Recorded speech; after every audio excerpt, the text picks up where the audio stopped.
Vale. Había pensado en el día de hoy y estuve un poco dándole vueltas qué tema tratar. Y me venían unos apuntes que tenía a mano y es un poquito lo que voy a comentar en esta mañana para que meditemos sobre ello. Le puedo decir que el título podría llamársele como que ¿cuándo Jesús aparece en nuestras vidas? Si reflexionamos y miramos una mirada atrás, cuando Jesús resucitó, se le apareció a los discípulos y causó una gran conmoción. Así sucede y puede suceder si se nos aparece a cada uno de nosotros, cuando Él entra en nuestras vidas. Y esto nos lleva al gran milagro de la resurrección de Cristo. Me pregunto, ¿cómo se nos ha aparecido Jesús a cada uno de nosotros? Y como introducción podría decir y plantear varios puntos de acceso. Puede ser que alguno de los que me escucháis no haya tenido un encuentro personal con Jesús, como el Señor de nuestras vidas. Puede ser que no haya visto su gloria y que no esté presente cada día en su vida, que no vea milagros, que no sienta que es el centro de su vida, que no le ame, que no sea su amigo, que le vea incluso distantes. O sea, digamos que de oídas lo hemos oído, pero nuestros ojos aún no le han visto. Y para eso me viene a la memoria un texto de la Biblia, el primer libro escrito por Moisés, Job 42:5. Nos dice, de oídas te había oído, mas ahora mis ojos te ven. Hay un cambio profundo en Job, de que efectivamente de oídas, digamos, tenía referencias, pero ahora sus ojos lo ven. Sus ojos lo ven con la fe que tenía en ese momento para esa creencia, en esa relación personal que tenía con Jesús. Si tenemos una relación personal con Jesús, podemos estar seguros de que podremos verle realmente. Y me viene a la mente, porque está próxima y empieza, una Semana Santa en la cual veréis que en los medios pasan muchas películas sobre la vida, la pasión, la resurrección de Jesús. Pero a veces la gente lo ve como algo trivial. Al momento de ver las películas hay un fuerte impacto emocional en algunas personas. Algo dentro de cada persona le dice, realmente sí era Dios y sufrió y murió por mí. Pero pasa un poco de tiempo y algunos dicen, esto no va conmigo, no me importa. Aún incluso para algunos cristianos, todo esto se olvida y volvemos a una vida normal, alejados de Él, y no lo hacemos que sea el centro de nuestra vida. Vamos a seguir un itinerario. En el punto 1 resaltaría el milagro más grande que Cristo hizo es resucitar de verdad. Además, se le aparece a sus discípulos como testimonio, para dejar una prueba. Si leemos Lucas 24, del 36 al 40, nos dice Lucas, mientras ellos aún hablaban estas cosas, Jesús se puso en medio de ellos y les dijo, paz a vosotros. Entonces, espantados y atemorizados, pensaban que veían espíritu. Pero él les dijo, ¿por qué estáis turbados? ¿Y vienen a vuestro corazón estos pensamientos?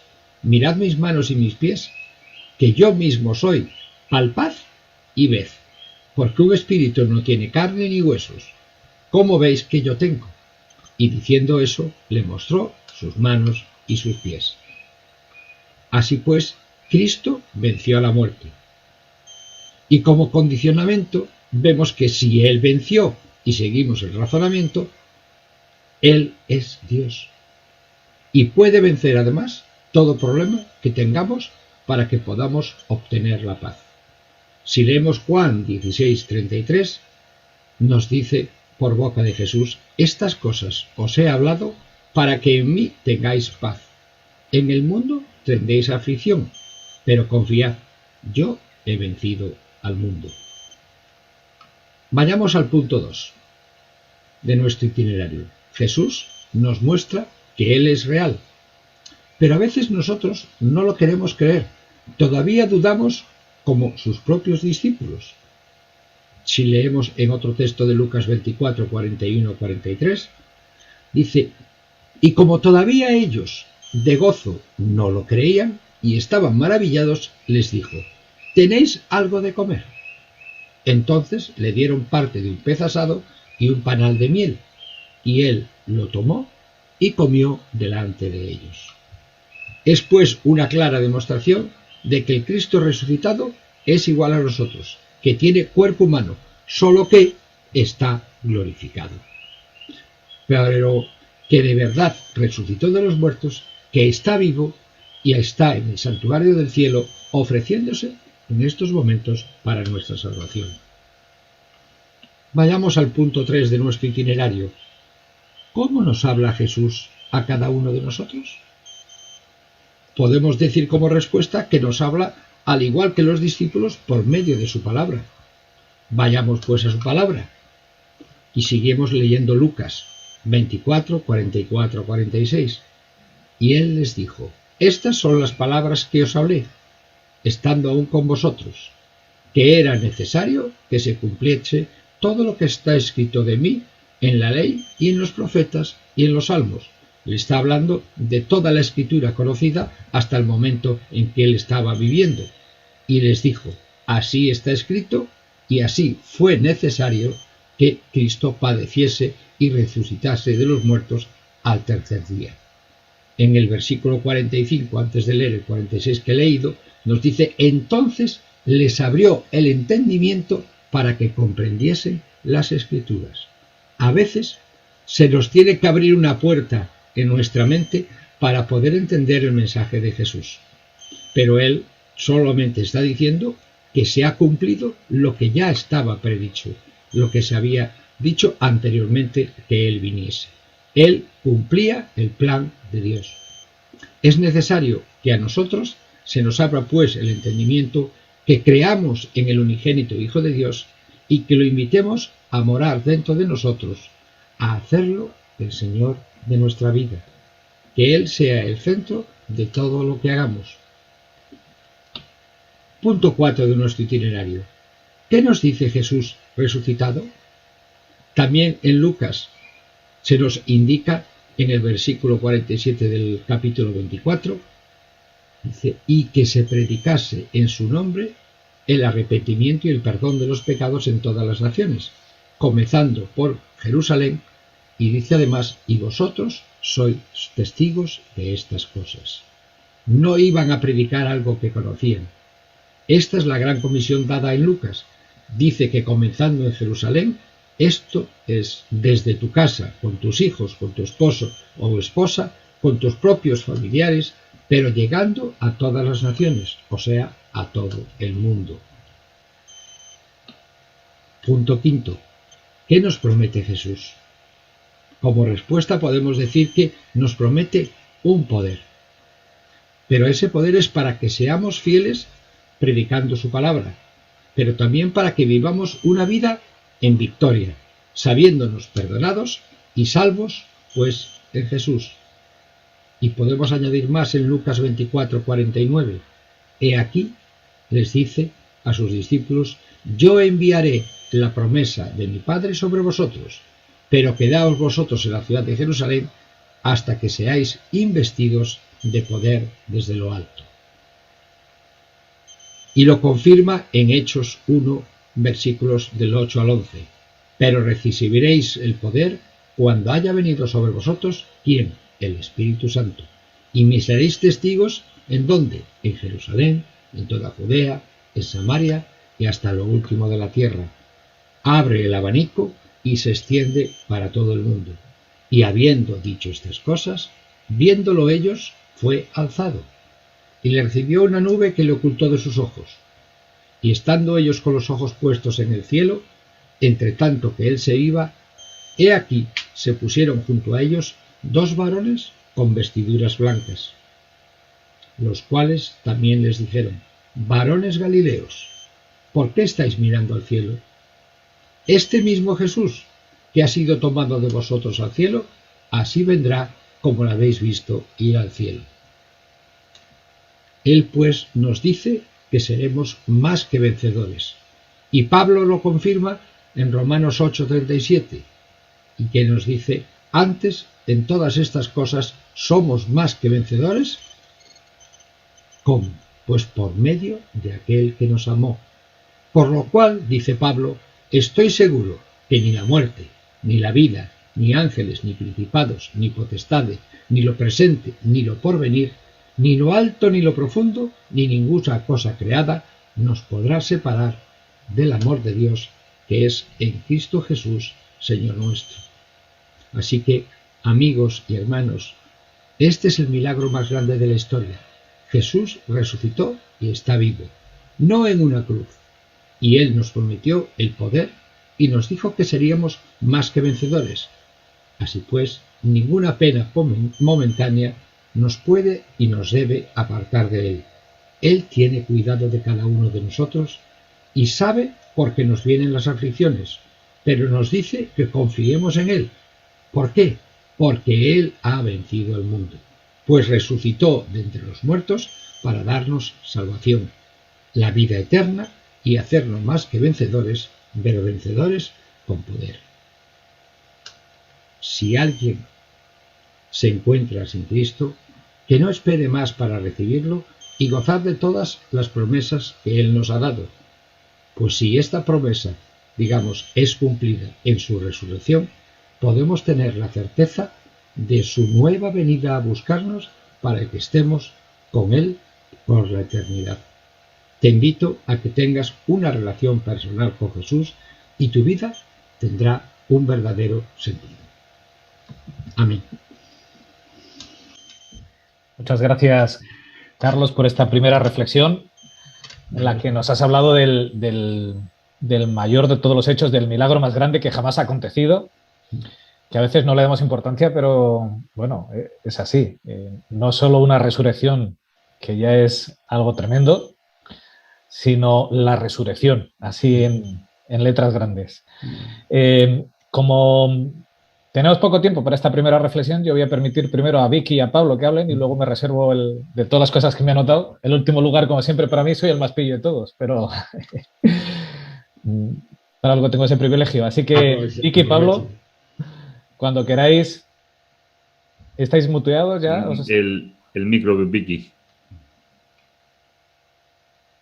Pues que es una bendición que Jesús pusiera su morada entre nosotros, nos enseñara a vivir una vida de relación con el Padre y una vida de respeto y amor hacia los demás, y que Él dio su vida por nosotros porque nos amaba profundamente, pero lo más importante es que resucitó y nosotros tenemos esa esperanza, porque si no, vana sería nuestra esperanza. Tenemos la esperanza de la resurrección y estar con Él. O sea que Él vino a hacer un plan extraordinario que, bueno, no hay palabras para decir nada, porque es que nos quedaríamos cortos de todo lo que el Señor hizo por la raza humana. A mí me ha gustado, Carlos, la forma con la cual has empezado.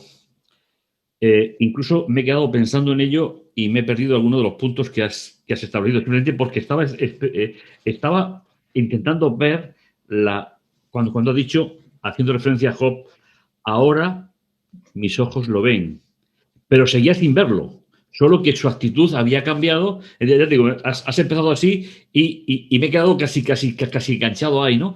Porque me parece realmente espectacular, ¿no? Y en segundo lugar, Carlos, yo quiero agradecerte, aparte de que somos amigos, es decir, quiero agradecerte que en las fechas en las que estamos, donde se va a hablar de muerte, justamente toda una semana y muy poquito tiempo el domingo siguiente para hablar de la resurrección, que tú te hayas centrado en la resurrección, más que en otra cosa. Es decir, no suele ser habitual en estas fechas en el mundo cristiano. Por eso me parece que de verdad, yo te agradezco, te agradezco el comentario, porque finalmente es verdad que para resucitar tenía que morir, eso es verdad. Pero que mueren muchísimos seres humanos todos los días en todo el mundo. De lo que estamos hablando, ¿qué es? Como tú has comentado, Carlos, la gran resurrección. Y para mí, ese es uno de los grandes puntos bíblicos que amo profundamente desde que era niño y que sigue siendo para mí un punto fundamental cada día. Yo sé que mi Redentor vive, yo sé que esto no va a acabar aquí, yo sé, por eso, de verdad, muchísimas gracias. El itinerario, lógicamente, es apropiado. Veo que has cogido Lucas, sobre todo, Sí. bueno, con tu personalidad de científico, pues bueno, pues me parece que es el evangelio que más te puede ir a ti. Así que, de verdad, muchísimas gracias. Yo me quedo hoy con el tema, de momento, ahora mis ojos te ven. Es decir, esa transformación que hubo en la vida de Job, y que finalmente debería de ser nuestro ejemplo siempre para gloria y honra de Dios. Pues yo, Carlos, me voy a quedar con esa pregunta que nos has hecho. Nos has dicho cuándo se nos ha parecido a Cristo a cada uno de nosotros.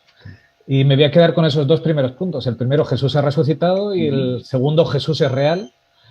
Y es que realmente Jesús se nos aparece cuando estos dos puntos se cumplen. Mientras que somos adolescentes o mientras que la gente conoce a medias a Jesús, Jesús es ese ser o crucificado en una cruz o aquel que vive tan lejano en un cielo tan distante que es alguien ajeno a nosotros. Cuando ese Jesús se convierte en alguien vivo, en alguien que ha resucitado y en alguien que es real, que camina a tu lado todos los días, que lo sientes, porque yo es algo que digo muchas veces a las personas, yo no puedo mostrar que Jesús existe, no puedo demostrar que Dios existe, no le puedo meter en una pipeta, ¿verdad? Ni demostrar empíricamente su existencia, pero nadie puede negarme a mí su existencia, porque yo sí que lo siento y sí que lo vivo. Cuando uno llega a esas dos conclusiones, que Jesús resucitó y está vivo y que además está a tu lado como un ser real, entonces es cuando Jesús se te ha aparecido, cuando Jesús ya es tu Dios, cuando lo has hecho tuyo, cuando ya tienes un amigo que es tuyo, no es ni el Dios de tus padres, ni el Dios de tus abuelos, ni el Dios que te enseñaron, es cuando Jesús se ha convertido ya en uno más de la casa. Que eso es a lo que nos invita el Apocalipsis, ¿verdad? Cuando Jesús nos dice, estoy a la puerta y llamo, lo que quiere es entrar como uno más en la casa, cenar, que era esa parte íntima de todos. Jesús quiere vivir en tu vida de esa forma, como un ser más de tu hogar. Pues, ¿cuándo se nos ha aparecido Jesús? Pues cuando llegamos a esto, cuando Jesús empieza a ser alguien con el que vivimos cada día, con el que compartimos, cuando no es un ser lejano que nos han hablado, sino que hay una experiencia diaria, una experiencia sincera, cuando tenemos un problema y recurrimos a Él, cuando las cosas nos van bien y recurrimos a Él para darle las gracias, cuando se convierte en eso, Jesús entonces es cuando se nos ha aparecido. Y entonces yo creo que nos sentimos como aquellos dos que nos has mencionado en el camino de Emaús, ¿verdad? Cuando partieron, le vieron partir el pan, de pronto sintieron el gozo en el corazón. Yo creo que eso es lo que sentimos nosotros cuando Jesús se ha convertido en eso, y cuando, a pesar de que las cosas van mal, acudimos a Él con plena confianza, o cuando las cosas van bien, acudimos en pleno agradecimiento, sentimos ese gozo que es el que sintieron los discípulos. Richard, a colación con lo que estás diciendo, a mí hay algo que para mí es innegable. Cuando Job conoce a ese Dios maravilloso, nadie le puede negar que en su vida Dios está. Es verdad que empíricamente no se puede demostrar, eso está claro, pero como tú decías, tampoco se puede demostrar lo contrario. Entonces, cuando el verdadero creyente llega a ver a Dios a través de la fe, de la esperanza, llega a ver a Dios en su vida, eso es un sentimiento que solamente puede tener la persona que ha conocido a Jesús. Que a los demás, y lo digo con todo respeto, que no lo ven o no lo sienten, yo creo que se pierde mucho.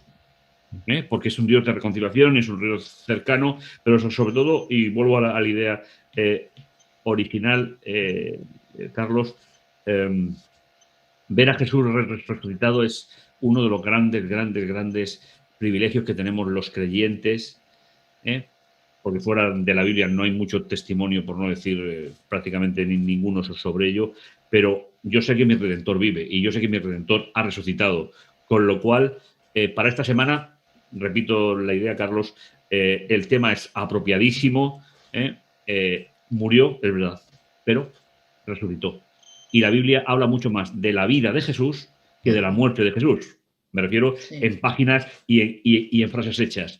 Todo lo que vivió antes de que nació y los 40 días que estuvo después, habla mucho más de su vida que de su muerte. Con lo cual a nosotros nos proyecta hacia esa vida eterna que tanto deseamos y que esperamos que sea pronto, para que acabe con todas las dificultades de la vida en este mundo. Y además que esa muerte es un pequeño lapso bueno, se dice 3 días, ocurrió en 3 días, pero no llegó ni a las 72 horas. A ver, no, 50, 60 horas. 2 horas antes de la puesta, y cuando fueron de madrugada ya no estaba, pues ¿qué fue? 50, un día y un rato. 50, 60 horas. Eso es todo lo que resume, que era un requisito necesario para lograr ese cuarto punto del que nos ha hablado Carlos, que es nuestra salvación, que a mí me gustaría también no dejarlo pasar, porque todo lo que nos ama Dios, todo lo que ha hecho por nosotros, creo que eso es un motivo suficiente como para que cuando uno lo conoce y lo acepta como ese amigo que está a tu lado, uno se sienta agradecido continuamente porque nos ha proporcionado lo que nadie más puede darnos. No solo resucitó Él, sino que nos promete que la muerte no es el fin aquí, sino que lo mejor está por venir, que hay esperanza después de la muerte, algo que solo quien conoce verdaderamente a Dios puede creer. La mayoría de las personas, por desgracia, viven este mundo sufriéndolo y sabiendo que cuando esto se acabe no tienen esperanza en nada más. Quien conoce a Jesús, vivimos con resignación este mundo, porque lo sufrimos igual, pero lo llevamos con resignación, pero sabiendo que cuando esto se acabe, bueno, pues lo que nos espera es muchísimo mejor, es lo que nos ha preparado el Señor. Entonces, bueno, no quería terminar esta reflexión sin mencionar esto, porque creo que ese es parte de esa inmerecida regalo que Dios nos va a dar, que por eso es un regalo, pero que es esencial para nosotros, para que deseemos caminar cada día con nuestro Señor. Yo, si me permites, Richard, simplemente un pequeño apunte. Sé que tenemos un programa denso. Pero vamos muy bien de tiempo, no os preocupéis. Pero a mí hay algo que me llama mucho la atención, y es la cruz no mató a Jesús. Eso es algo que tenemos que tener en cuenta. Esa era la intención, que la cruz matara a Jesús, pero no dio tiempo. Es decir, eran varios días lo que se tardaba. A Jesús lo mató transportar mi pecado al santuario celestial. Esa es la gran idea que nosotros tenemos que rescatar siempre. Porque fijaos, ¿cuánto tiempo le dedica la Biblia al nacimiento de Jesús? Unos versículos. Un poquito. Muy poquitos. ¿Cuánto le dedica a la muerte de Jesús? Muy poquitos. ¿A qué le dedican más tiempo? A la preparación para llegar a ese momento y el resultado final. Y el apóstol Pablo, que también lo ha mencionado Carlos, menciona que con él resucitaron las primicias. Es decir, en 1 Corintios 15 dice, y las primicias. Utiliza el término primicias de la cebada para luego hablar de la gran cosecha del trigo, que seremos los que vendremos después. Si hacemos un análisis del texto, así, se dedica muchísimo tiempo a su ministerio. A 3 años y medio de su ministerio, es prácticamente en lo que dicen todos los evangelios. Muy poquito. A la cruz, porque todo es un paso sucesivo y todo es necesario, como decía Richard, pero desde luego el ministerio de Jesús, lo importante fue que lo mató fue tener que transportar al santuario el pecado de la humanidad. Y eso es lo que realmente tenemos que darle gracias a Dios. Y repito, Carlos, te felicito porque lo normal hubiese sido hablar de las fechas en las que estamos, por la tentación. No, pero tú has hablado de victoria, has hablado de resurrección. Gracias, Carlos. Si me dejáis decir algo, realmente esa es un poco la idea que tenía. O sea, en esta semana todo el mundo parece que dedica muchísimo más al tema de la muerte, y hay películas que se regocijan, parece que en ese detalle, cuando realmente para nosotros eso es un paso intermedio. Lo importante es que resucitó, que está vivo. Y como a veces te pregunta alguien, ¿tú crees? Dice, hombre, yo no sé si creerás tú o no, pero yo acabo de hablar con Jesús hace 5 minutos. Está en mi vida. Y sé que me ha escuchado, ¿no? Sí. Bueno, también se suele decir, Carlos, que el cristianismo es la única religión que tiene la tumba vacía. Vacía. A mí me parece que eso es relevante. Sí, Si tú buscas a los grandes líderes de todas las grandes religiones y tienen un sitio donde adorar. Sí. ¿Por qué? Porque sus restos están ahí. ¿Dónde están los restos de Jesús? Es que no hay restos.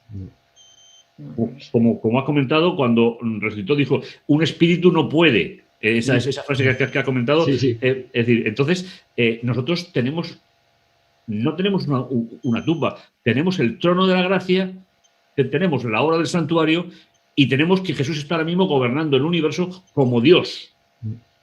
Así que creo que tenemos bastante suerte de poder interpretar la Biblia de esta manera, porque creo que estaréis de acuerdo conmigo.